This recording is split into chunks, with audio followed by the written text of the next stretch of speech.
গত 22 এপ্রিলের যে হত্যা লীলা আজও আমাদের দেশের মানুষ ভুলেনি।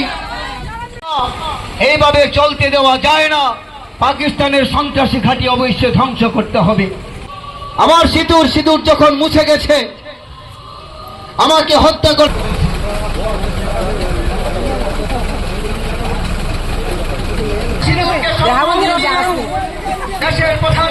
ধ্বংস করা হয়েছে।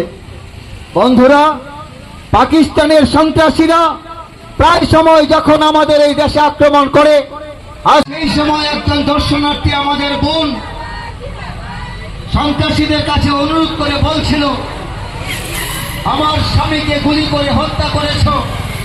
পাকিস্তানি সন্ত্রাসীরা নির্মমভাবে নিষ্ঠুরভাবে গুলি করে হত্যা করে।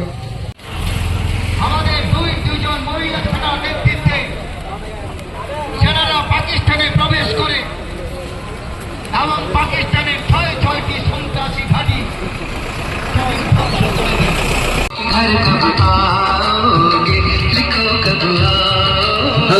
পাকিস্তানে প্রবেশ করে পাকিস্তানের 6টি সন্ত্রাসী ঘাঁটি ধ্বংস করে দিয়েছে।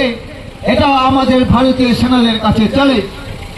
বন্ধুগণ, এই যে অপারেশন করা হয়েছে পাকিস্তানে ঢুকে, সেই অপারেশনের নাম দেওয়া হয়েছে সিঁদুর অপারেশন। আজকে সকলকে জানা দরকার আমাদের প্রধানমন্ত্রী কেন সিঁদুর অপারেশনের নাম দিয়েছে।